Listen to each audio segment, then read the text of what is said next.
everybody. Happy Friday.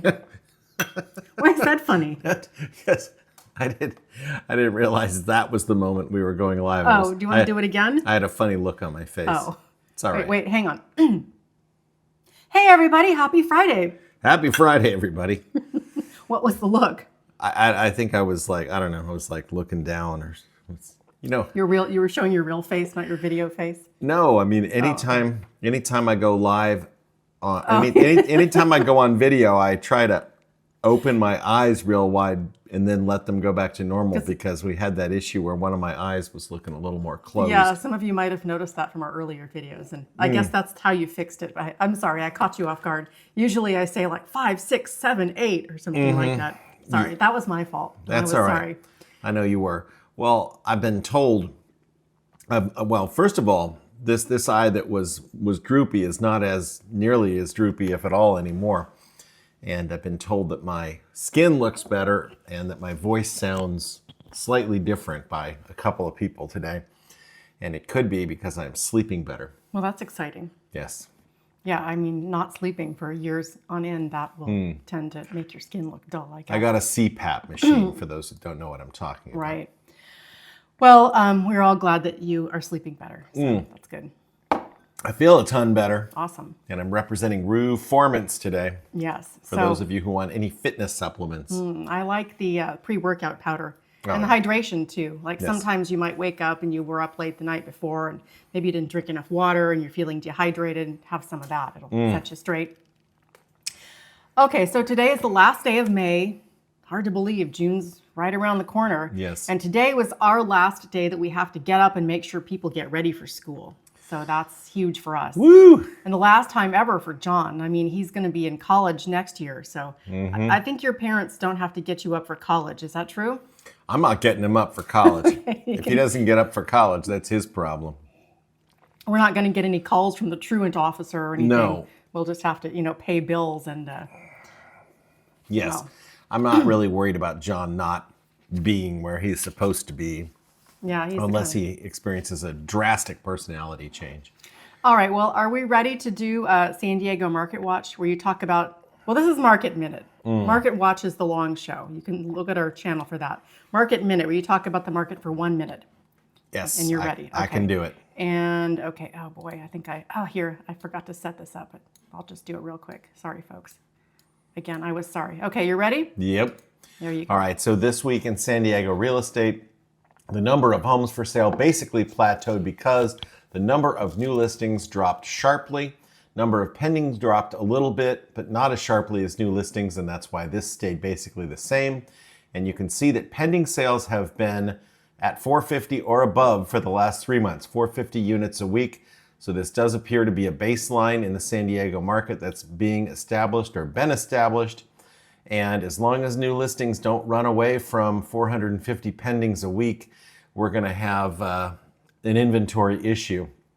And interest rates ticked up just a tiny bit over the last 7 days to 7.03, which is not the greatest of news, but people are still out there buying houses, folks. And if you want to know how they're doing it, I mean, give us a call. We'll tell you all about it. It ain't easy, but it's doable. So that's what's happening this week in San Diego real estate. All right. Well, we've had a very busy week in real estate. I don't know if you want to talk about any of that. There's some stories that might seem to us like they're interesting, but maybe to us it's, just somebody's stories about their job. So yeah, right. I'm not sure. Well, you want to hear us talk about stories about our job? You see all these real estate shows, these quote unquote reality shows, the $1 Million Listing, the House Hunters. None of those shows actually show you what happens, what a realtor. Did you just say realtor? What a realtor actually does on a day-to-day basis, a regular transactional real estate agent like us. So I don't know how interesting that stuff is to people or not. I find it fascinating. Today was a phenomenal day with a San Diego real estate miracle occurred today that just is something that does not happen all the time without getting into specifics or belaboring the point. I was canceling the transaction this morning. The buyer had signed the cancellation. The cancellation was sent to the seller. And Do you want to give any backstory on why they had decided to cancel, like really quickly? Okay, I'll sorry. get to it. Yeah.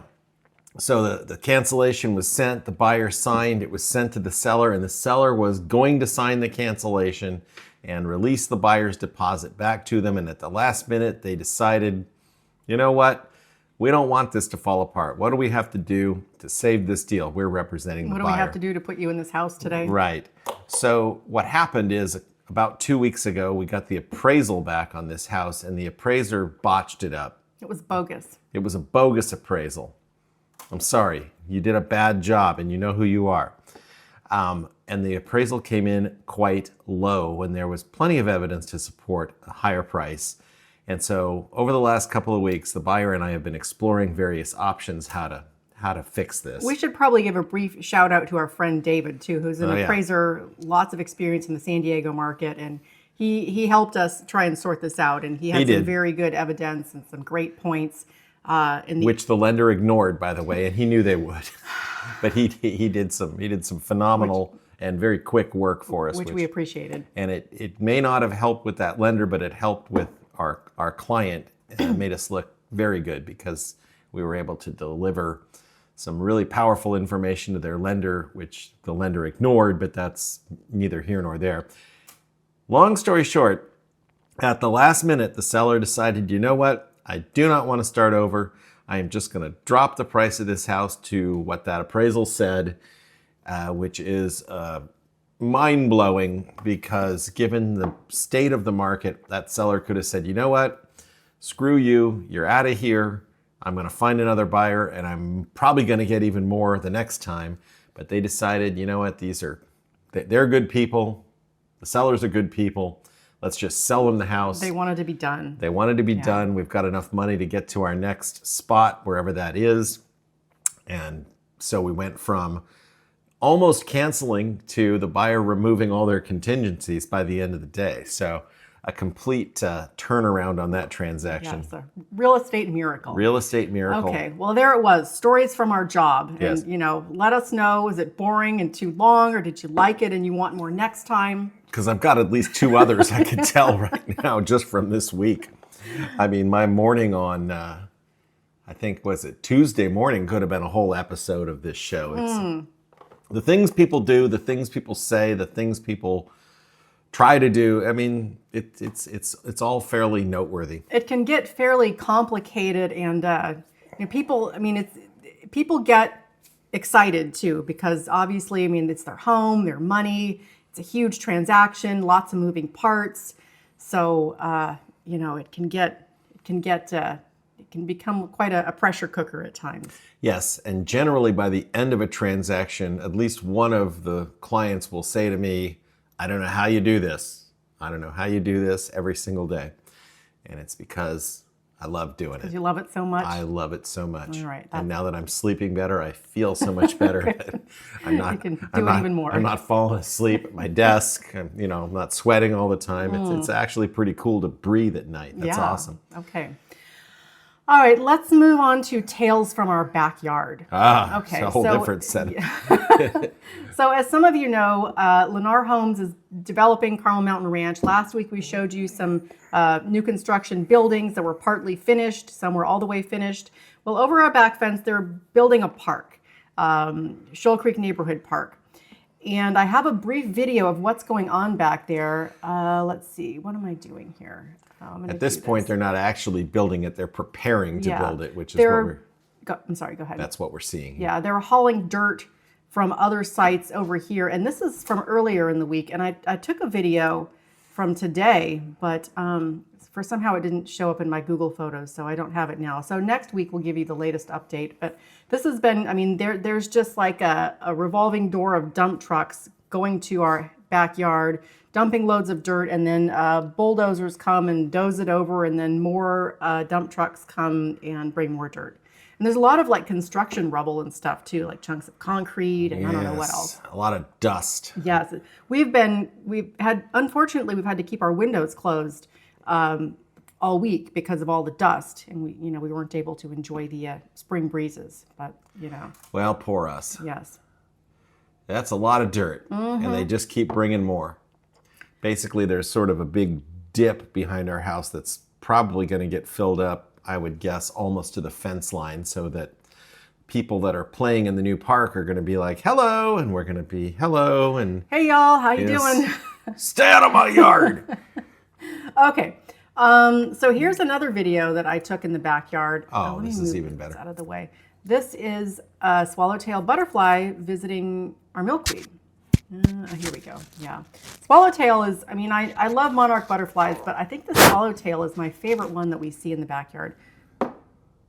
That's a beautiful butterfly. Yeah, it was really, this is a brief video, but this same butterfly stuck around for quite some time today. Well, it knows when it's got it good. Right. It's got some milkweed to do whatever it does. All right, let's talk about weekend events. I need my Let's do glasses that. so I can read my own writing. And I still might not be able to read it. Okay, so I can't read your writing. I don't know who could. So the 74th annual Western Days is happening in Valley Center. Nice. Yeah, I'm gonna move us over Yeehaw! here. Western Days. So I kind of, sort of understand Western Days because I grew up in a small town, McKinleyville, California, and we had Pony Express Days. I remember. Yeah, that was like the big festival in town. Yes. But I don't understand all of this. Now here they're having a chili cook-off. It's called Guns and Hoses Chili Cook-Off. Okay. I'm not sure what's happening there or why it's called that, but it's $5 to enter. Well, that's a bargain compared to some of the stuff that we talk about. That's true. I don't know what guns and hoses have to do with chili, but I I guess we could go and find out. I hope the chili's good. I'm sure it is. She looks like she's stirring that chili with a boat oar. She sure does. That's good chili. You know it's good yeah. chili when you're stirring it with a boat oar. Serious. Yeah. Not just a wooden spoon That's or some something. thick chili right Yeah. there. Okay, so we've got some musical acts. It looks like some old cars, farmer's market. Ooh, tamales. Tamales. Is there any such thing as a vegetarian tamale? Yeah, they make Okay, what would be in the filling? potatoes and carrots. Oh, that sounds good. Okay. And then they make pineapple fruit tamales too. All right. I can't promise you they're going to have them in the new tamale area. I bet they don't. Yeah. More bands and some dancing. Now here, pie eating contest. Now this sounds good to me, but I probably would have to drop out of a pie eating contest pretty quickly because as much as I like pie, I really can't eat that much of it. The older I get, I find the less I can shovel in. Okay. I can't really just put it away like I used to. Yeah. Remember when I met you, we'd make tacos. I'd eat like 8 tacos. Yeah, you'd eat 8 tacos, and I'm not sure. You were 25, and I was 19 for some context there. I guess I didn't know any better than to tell you not to eat 8 tacos. I thought that was the right amount of tacos to eat, but if I tried to eat 8 tacos today, I'd be sick. All right. 2, that's the right number of tacos to eat. Maybe 3 if they're street it's tacos. like Taco Tuesday Yeah. or Cinco de Mayo or something. All right, so I found some lesser known events that people might not have heard of. And I'm not sure what's going on with this one, but it sounds intriguing. You all right? A little piece of this maraschino cherry went down wrong. Okay, well, It's all right. let us know when you're okay because we're We're talking good. about the big ass paper making workshop. I'm good now. Let's go. Okay, there's very little information about it. It looks like it's happening tomorrow. Sales have ended. It doesn't say where it is or what it is or how much it costs or anything, but it's happening tomorrow. So if you're like a San Diego VIP and you can figure out how to get some tickets to this sold out show, maybe people are scalping them or I don't know. Well, if you know where it is, let us know because I got to see this. Well, this is all it says. In this 2-day hands-on workshop, participants will gain extensive knowledge of paper making and one big ass 4x6 sheet of colorful paper. That's just what I need, a 4x6 sheet of paper. Okay. As if we don't already have enough paper floating around. We need a giant sheet of it. Right. Okay, here's another event that looks sort of interesting. Now, this is an online event, but it was posted in the San Diego events list. So it teaches you, it's cost $108.55, and apparently it teaches you how to become a cybersecurity expert. Nice. So I thought you had to like go to college or, some special training school to learn how to be a cybersecurity expert. Nope, But- it's $108. Right. All you have to do is pay these people $108.55. So it goes on and on. And I was thinking, I know that you like selling houses. And I enjoy, the stuff that I do, but it seems like we could just do cybersecurity and, maybe we could start a whole new career. All right, But let's this is do all it. the stuff that you learn in just I'll 1 cancel hour. all my appointments this weekend Right. and do this. Sorry, folks, if you have an appointment scheduled with Eric to see houses this weekend, it's not happening because we are learning how to become cybersecurity experts. Career change. Yeah. Next week we'll be talking about that. We'll be doing the cybersecurity minute. They're starting off with what is cybersecurity? That's a good. That's a good place to start. We're moving on to all kinds of The other stuff textbook here. for this course will be cybersecurity for dummies. So they're starting with what it is, basic Yeah. terminology, Yeah. and then we're moving on to symmetric and asymmetric cryptography, Yeah. data protection laws. We're getting legal with it. Evidence collection and preservation. That's what I want to do. I want to collect evidence. I'm going to be an evidence collection specialist. My knowledge of computers ends at point number 3. TCP/IP. I know what Okay. that. I know what that is, but beyond that, I don't know it. Okay, well, which of these things are you going to become an expert in? I already, what did I? I'm going to become an expert in security information and event management. Oh, okay. All right, well, we'll get on that after we're done here, but this is the last thing we're going to do that's real estate related. Yes. So we were sorry, but, we're busy doing this thing now. we quit. All that crap I said about loving my job, that was BS. It's all about Cybersecurity. cybersecurity. Okay, we have a couple of surveys with San Diego mentioned in the results. Good. Now, our old friends at Wallet Hub, Oh, Wallet Hub. yeah, It's been a while. they do like credit stuff. I don't know exactly what they do, but one of the things they do is make surveys. So they do this every year, and I feel like we've mentioned this survey for like the last 5 years, but the best and worst places to raise a family. Okay. Okay, so let's just go right to where San Diego is. San Diego is number 8. Okay. And they have, it's not a sophisticated grid here, but you can understand what it is. And you'll appreciate that more later when we get to the next survey, because Okay. you might not understand that one as much. So we've got family fun rank. Oh, how does San Diego? Oh, it only gets a 5. Family. What? I feel like Is a lower score better? these top two have much higher score. I think they need to do this again. If they're only giving San Diego a 5 for family fun, I mean, There's we've got the endless. beaches, so many parks, Yeah. mountains, Belmont Park, SeaWorld, Legoland, Belmont. Oh, I already mentioned Belmont Park, Balboa Park. I don't care who you are. You're going to have more fun in San Diego than you will in Overland Park, Kansas. Mm-hmm. I mean, I'm sorry, Kansas, Yeah. but you don't have a beach. You don't have mountains. You don't have Belmont Park. You don't have SeaWorld. You don't have Balboa Park or Legoland. Or deep sea fishing. Or, Right. there's Mitch's, Point Loma Seafood. I mean, Anyway, so let's see who beat us. Fremont, California. okay. Have you ever been there? Yeah. Okay. Overland Park, Kansas. I've never been there, but I can't imagine it's better than San Diego. I can't either. Irvine. We love Irvine. Yes, we love Irvine, but we Yes. would rather live in San Diego. Yes. Somewhere in Texas, I've never been. I'm willing to spend a couple of days in Irvine at a Hilton, though. Okay. Seattle. I've been there. It's a long time ago. You and John had a good time there. We had a good time. I don't know that it's better than San Diego. Gilbert, Arizona. No idea. Now, San Jose. I've been to San Jose. I got to tell you, I don't think it beats San Diego. Not a chance. No. Okay. Not in terms of family fun, anyway. Or, well, I can't. I'm sure there's some way that San Jose beats San Diego, but I can't think of Probably. it. Let's go to the worst places. It's a long list. Memphis, Tennessee, That's the worst place for family fun. Okay. guess. Detroit, Michigan. Detroit, Cleveland. All right. Oh, wait. No. Oh, sorry. Family fun is only the one column. This is the overall ranking, but this is the family fun column here. Okay. Yeah. I don't know. Should we move on?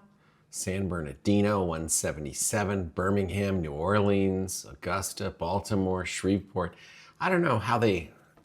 I mean, this is the best and worst places to raise a family, right?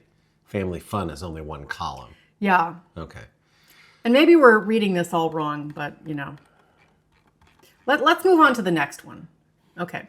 So now we're going to Put them over there with the other ones. Okay. Prebly, which is a tutoring company. Preply. Oh, Preply. Sorry, Yes. I need new glasses, I guess. Best U.S. cities for launching your career in 2024. Now, if you want to see a confusing chart here, okay, let's go. Well, all right.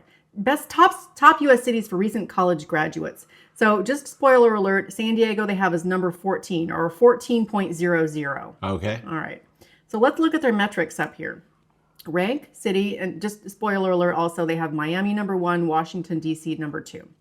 So here are their metrics. Finance, number of entry-level grad jobs per 1,000 residents. 100,000 residents. Yeah. Okay, so looking at finance jobs, mid-level jobs. Okay, now here, retail. I mean, the reason you go to college and graduate is because you don't want to work in retail, right? You would think. Yeah, so we have retail, entry-level, and isn't this the same thing? Retail, yes. Those are But they have different numbers. Retail number of, those are exactly the same Right, category. okay. This is wildly different, though. Here we have 577.15, and here we have 37.81. Preply needs better editors because that's exactly the same column, and one of those two has to be wrong. Okay. And then we have pharmaceuticals, and those are the only jobs they have here. Finance, retail, and pharmaceutical. And that doesn't really seem like a very, it seems like an odd selection. Yes, and there's nothing wrong with retail jobs, but that's not what you're looking for when you get out of college. No. Generally. Right. Unless you're like working for corporate or something. Unless you're like retail management major or something. Average entry-level salary, number of arts and cultural establishments. Now here, this one. Number of residents per park. Now, does this mean like how many people live at the park? Because I think if you're getting out of college, that's your goal. It's not to have to live in the park. Number of residents per park. This Preply, I don't know. I don't even know if we should be giving them any airtime. They seem like they have done a very poor job of. I think they just made all of this up. Okay, well, let's look at the metrics for San Diego. I think they just came up with a random number generator. This is like a weird AI sort of generated. So Miami, Florida, they have 2,637 people living in the park. That doesn't seem, I don't like know. that. I don't know, folks. Per park. Yeah, every per park has 2,600 people living in it. Those are some crowded parks. Well, what do they say about San Diego? Okay, so I can't make this bigger, so we have to. I don't think I can. We have to try and. It's a common complaint. Okay, so I'm gonna we'll figure it out. Well, here, scroll over. Let's count. Okay, so we got 1, 2, 3, 4, 5, 6, 7, 8, 9, 10. It's the 10th one row. over. How many people living in the park? Go to number 14 here. We got a 1, 2, 3, 4, 5, 6, 7, 8, 9, 10. 2,400. Wow, those are some crowded parks. Yes. All right. I mean, I agree that we have, homeless issue in San Diego, but I don't know that there's 2,400 people they per need to park. count again. Yes. Okay, so anyway, places that beat San Diego: Miami, Washington, LA, St. Paul, San Francisco, Bakersfield. I don't know, folks. It looks like they're beating us because of the retail jobs score. They have more retail jobs in Bakersfield and Oklahoma City. I'm not even going to say anything about Bakersfield. We probably don't want to belabor this, but I'm not sure about the I'm calling validity of bullshit this. on this whole thing. Preply, I don't know. Maybe if they had put San Diego up higher in the rankings, we would be willing to overlook some of these, discrepancies. But I think this whole website is AI-generated clickbait for people like us. that's a bold claim. I don't know. This is just not making any sense. Well, let's move on to Sequoia National Park, where some people scaled the General Sherman tree for the first time. Wow. Now, not just anybody can do this. These were some folks from an official organization, the Ancient Forest Society, who had permission to do this to check for bark beetles. Nice. Okay, and this dude he's checking boots on the ground. Checking for bark beetles. I guess I should have reloaded this site. I'm sorry. Here, I'll do it again. Okay. Are they going to show them scaling? Did you watch this video? I think so. I'm not sure why it's here. Oh, we here go. we go. Oh, look at that! Wow, we've been to the General Sherman tree? Yes, so. but I have not scaled it. Okay, not yet anyway. No. Maybe next time they do this, they'll. That's it's just an amazing tree. It's just so.